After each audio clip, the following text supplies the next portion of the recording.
Halo teman-teman, kali ini filmnya adalah Taegukgi atau judul internasionalnya adalah Brotherhood of War, merupakan film Korea yang dirilis pada tahun 2004. Berlatar belakang perang Korea yang terjadi pada tahun 1950-an. Oke deh, daripada lama-lama banyak cincong, mari kita mulai aja. Mari kita gelar filmnya.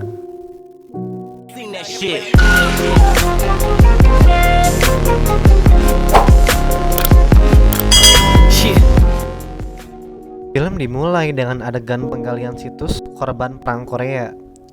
Tim penggalian menemukan mayat seorang tentara. Berdasarkan ballpoint yang berada pada mayat tersebut, mengidentifikasikan dirinya bernama Lee Jae-seok. Namun, berdasarkan database yang mereka punya, Lee Jae-seok merupakan tentara yang berhasil selamat dari peperangan. Mereka kemudian menghubungi Lee Jae-seok dan memastikan bahwa ia memang masih hidup. Ternyata memang benar bahwa ia masih hidup, dan mereka meminta maaf atas kekeliruannya. Lee Jae-seok kemudian merenung, mungkinkah mayat tersebut adalah kakaknya yang bernama Lee Jin-tae?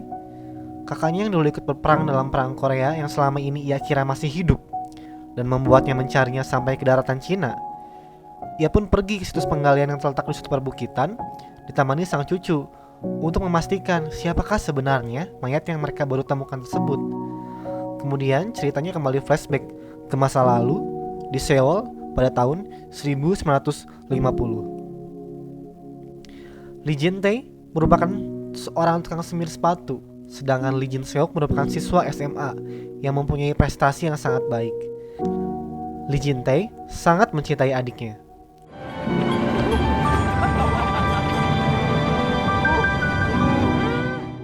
Mereka berdua pulang ke rumah. Di sana, ibu dan Kim Yong-shin sedang sibuk mengurusi warung. Yong-shin merupakan calon istri dari Lee Jin-tae yang sebentar lagi mereka akan menikah. Jin-tae menemukan sekantung beras di dapur. Ia bertanya kepada Yong-shin, dari mana ia mendapatkannya? Yong-shin menjawab, ia mendapatkannya secara gratis dari rapat umum yang ia hadiri. Jin-tae merasa janggal dan hal tersebut, namun ia tidak terlalu mempermasalahkannya. Terlebih mendapatkan makanan gratis di masa yang sulit bukanlah hal yang buruk. Pada suatu hari ketika Jin-tae sedang bekerja, Jin-seok datang dan mengabarkan bahwa perang telah pecah antara pihak utara yang komunis dan selatan yang republik. Mereka dan warga sekampung segera mengevakuasi diri dan menuju ke arah selatan. Mereka pergi ke stasiun kereta untuk mengungsi ke rumah paman yang berada di daerah selatan. Sesampainya di stasiun kereta, Lee Jin-tae pergi mencari apotik untuk membeli obat dan meninggalkan sementara keluarganya di stasiun. Tidak lama kemudian, tibalah rombongan tentara yang meminta pria berusia 18-30 tahun untuk maju ke depan dan memisahkan diri. Jae-seok dan enggan maju ke depan.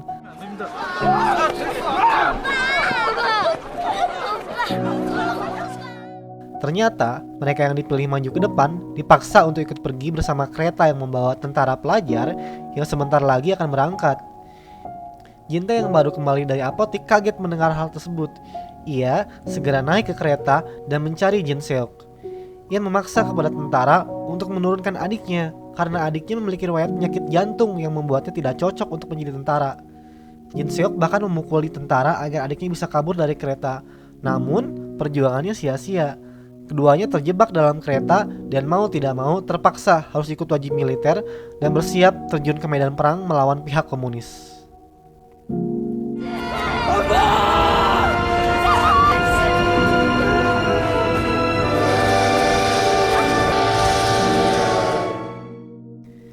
Jin-tae meminta kepada kaptennya untuk ditugaskan bersama adiknya.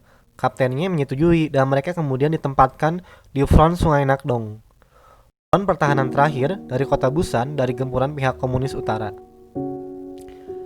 Di hari pertama mereka sebagai prajurit, tiba-tiba mereka dibombardir mortir oleh pihak utara. Jin-seok yang memiliki riwayat sakit jantung dan merupakan pengalaman pertamanya ketika berperang membuatnya sesak napas. Ia hampir mati kehabisan napas, namun terselamatkan oleh Jin-tae.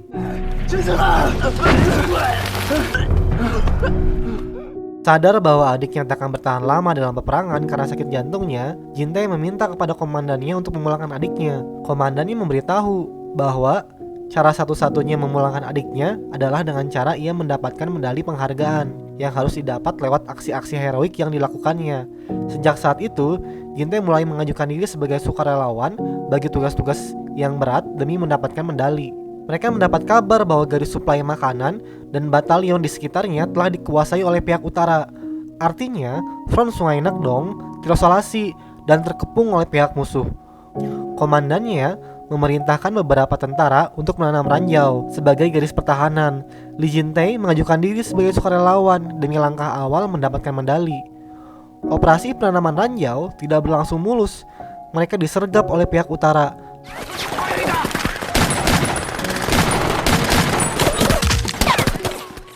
Namun Jin-tae dengan gigih menembaki musuh dan pada akhirnya berhasil menyelamatkan diri bersama teman-temannya. Terisolasi dan terkepung, tentara Front Nakdong mulai kelaparan dan suasananya mulai tidak kondusif. Mereka berebut makanan dan bahkan saling berkelahi satu sama lain. Jin-tae mengusulkan untuk menyerang pihak utara karena jika terus menunggu diserang, mereka akan binasa. Namun, pihak utara tidak akan mengira jika tentara selatan yang kelaparan akan berani menyerang. Penyergapan dimulai. Korban dari kedua belah pihak berjatuhan.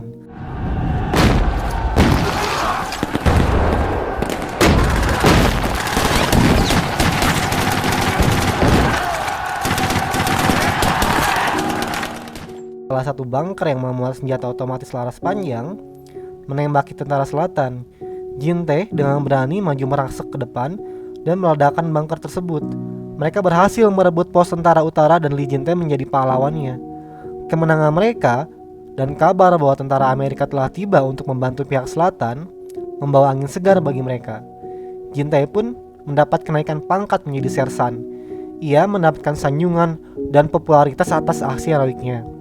Dari situ, Jin Seok melihat sisi dari diri Jin-tae yang mulai berubah. 네가 대신 좀 써라. 이따 보자. 아니 형. Mereka memasuki kota Pyongyang.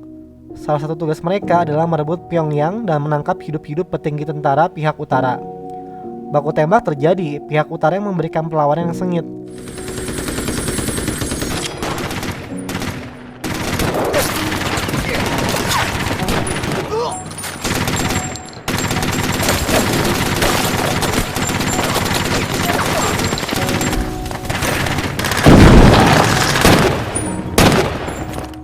Namun, pada akhirnya mereka terdesak. Petinggi tentara pihak utara mulai melarikan diri. Jin-tae tidak membiarkan mereka pergi. Ia mengejar mereka hingga pada akhirnya berhasil menangkap hidup-hidup salah satu petinggi tentara pihak utara. Lee Jin Seok mulai melihat bahwa aksi heroik yang dilakukan kakaknya semata-mata bukan hanya untuk mendapatkan medali, tetapi ia mulai menikmati setiap pujian dan popularitas yang ia terima. Sementara itu, pihak utara yang mulai terdesak mulai bergerak mundur. Mereka membantai setiap perkampungan yang mereka lalui. Perbuatan kejam mereka membuat tentara selatan tidak mempunyai belas kasihan ketika berhadapan dengan mereka.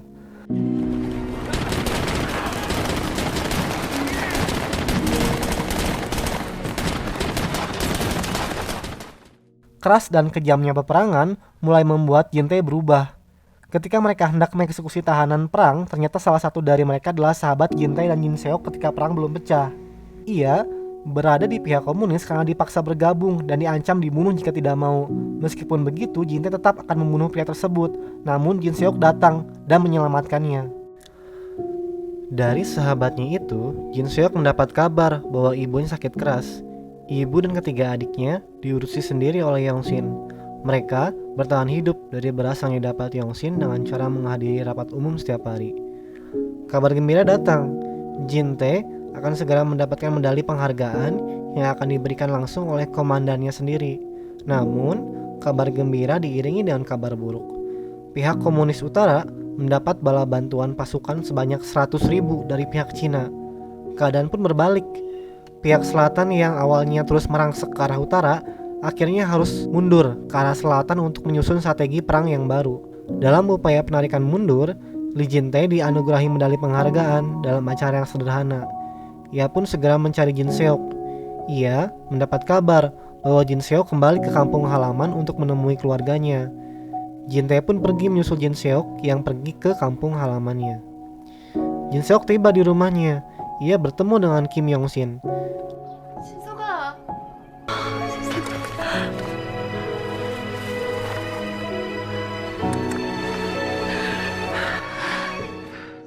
di tengah momen lepas rindu antara mereka berdua, Yongsin dipaksa ikut oleh sekelompok pemuda. Tidak terima, Jin Seok melawan hingga akhirnya mereka berdua ditangkap oleh sekawanan pemuda tersebut. Jin-tae yang baru saja tiba di kampung halaman segera mengejar para pemuda tersebut. Mereka menangkap Yongsin karena ternyata rapat umum harian yang dihadiri oleh dirinya adalah rapat umum Partai Komunis. Ia dituduh sebagai komunis dan hendak dieksekusi. Namun tibalah Lee Jin-tae. Terjadilah todong-menodong senjata antara mereka yang pada akhirnya mengakibatkan keributan.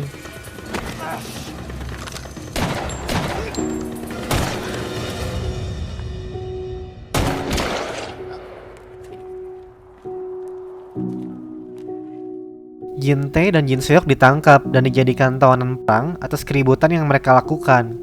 Jin-tae dipanggil oleh kepala camp. Ia ditanyai beberapa hal, terutama mengapa seseorang yang pernah mendapat medali penghargaan melakukan keributan dan menembak beberapa pemuda. Di tengah interogasi tersebut, pihak utara menyerang tiba-tiba. Sebelum tentara selatan bergerak mundur, mereka membakar sel tahanan yang di dalamnya terdapat Jin Seok.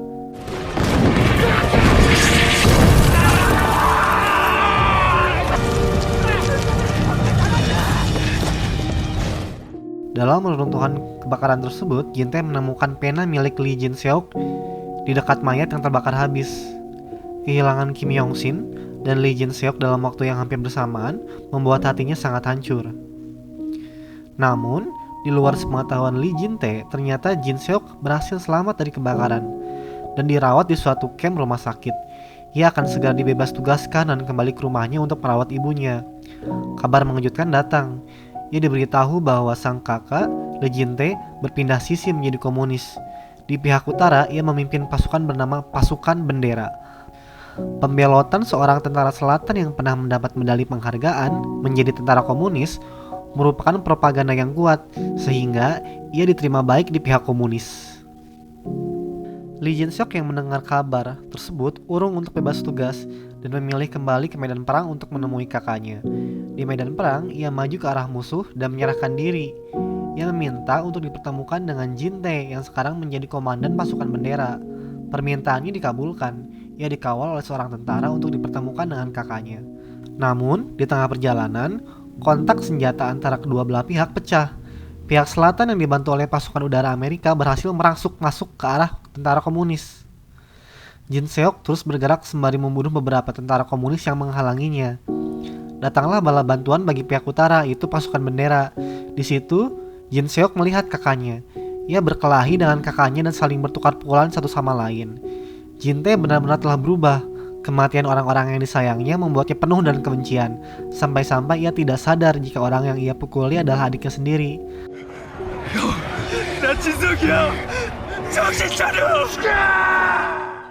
Sampai Jin Seok sudah tersudut dan Jin-tae sudah siap untuk menarik pelatuk untuk menembaknya, tiba-tiba ia tertusuk oleh seorang tentara. Datanglah kembali bala bantuan bagi tentara komunis. Jin Seok menggendong kakaknya dan membawanya ke arah pihak selatan. Namun kakinya tertembak. Mereka berdua tersungkur jatuh. Disitulah Jin-tae sadar bahwa pria yang menggendongnya adalah adiknya sendiri yang selama ini ia anggap telah mati.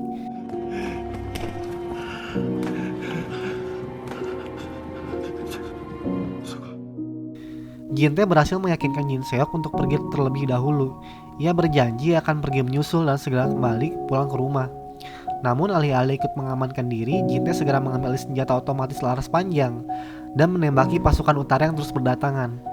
Ia memberikan sedikit waktu bagi tentara selatan dan adiknya untuk melarikan diri dan menuju tempat berlindung.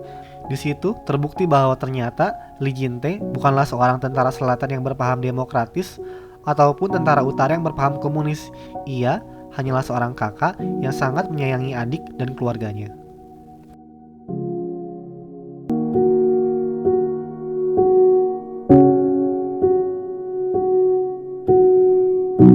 Muka bumi. Sedih banget gak sih ceritanya? Korea kalau bikin film yang sedih emang juaranya deh, no debat. Oke, sampai ketemu di video selanjutnya. Shit.